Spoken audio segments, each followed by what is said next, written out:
Big week for us. Just recap Saturday's game. It's got to be defense, defense, defense in this program. I think it was that day. Proud of what my team did defensively. Have to continue to grow, get better. Great to see Washburn have an impact in the game. Watkins have an impact in the game. And Tavita. I think some guys are starting to take some pride in their individual defense, and therefore our team defense is getting better. That's what has to happen. We continue to block shots. We continually have to work on the tipped ball, loose rebound, long rebound. Percentage-wise, our defensive rebounding was pretty good. It wasn't where it needs to be on a nightly basis, especially going on the road. We've finally taken our practice effort, focus to the floor, and that's encouraging to me. I thought we've done that the last 3 games, and I think it's led to this winning streak. Is this that focus, that toughness being brought from the practice floor to the court for the games? I told you all along that we've practiced well, we're very willing, and it just wasn't carrying over as fast as I'd like. It seems to be carrying over. And we're growing, and we're growing, and we're growing, and we're trusting more defensively, and it's exciting. So, take any questions you have. I'm looking for them to handle adversity. You're going to go through some adversity on the road. I don't care where you play, win or lose. You're going to go through some adversity.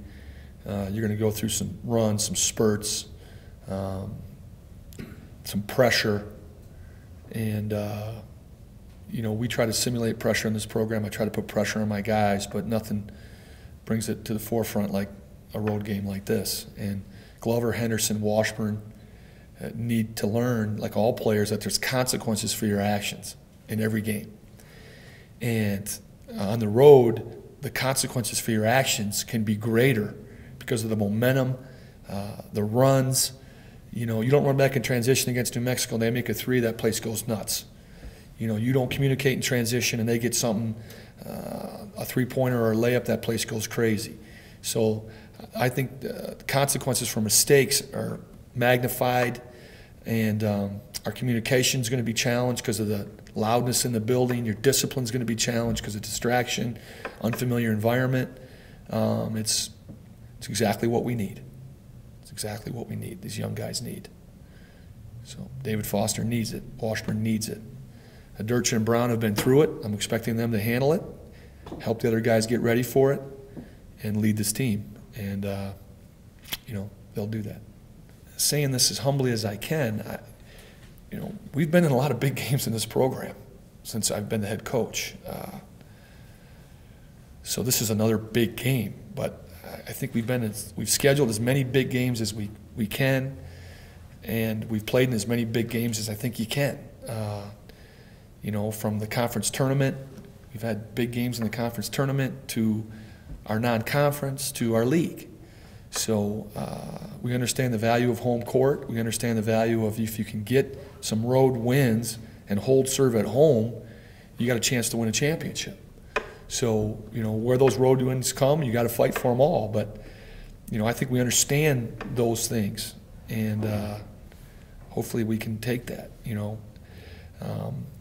The LSU crowd was not it was a road game. It's a difficult place to win. The crowd was not an intimidating factor in that game.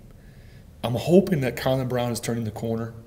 Yeah, he might be turning the corner on his minutes. I can't see Watkins and Washburn yet turning the corner. I don't want to see, you know, Watkins is at 22 minutes a game in 8 games. I can't see him over 24 minutes. But, again, that'll be dictated. And I can't see Washburn's at 17 minutes a game. I can't see him over 18, 19 minutes. I can't see it right now. I don't think it's good for them. It's good for us. Obviously, game time things dictate that. I never envisioned Jay Watt playing 32 minutes against Oklahoma. That's the way it worked out. And looking back on that, I don't like that, because he had a hard time recovering from that game. So, you know, when you extend a guy, it beats him down. it beats them down. So we're going to try to manage that the best we can. It's very difficult to do that, but my assistants have done a good job. I think we've done a good job with it. To look at our minutes, and we have one guy at 30 minutes. It's amazing. Yeah, we've shrunk our rotation, and Jordan Cyphers is right on the edge of it with Chris Hines, right on the edge of the rotation of no fault of their own. We've just shrunk our rotation down, going with the 4 perimeter guys, and then the 2 centers and the 2 inside guys. So if you look at it right now, it's Watkins, Glover, Washburn, Foster, kind of at those big spots, and then you got the other 4 guys at those guard wing spots. So again, nothing.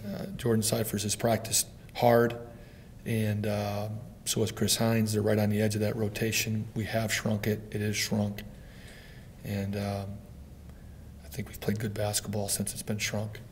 Well, it's a great league. I'm not one to say it's better than last year just yet. From my perspective, last year's was just the matchups night in, night out were just overwhelming to me. Lee Camard, it's a tough matchup for us. Spain and Wade, tough matchup for us. Wink Adams, the seniors that were at UNLV, Darger shooting.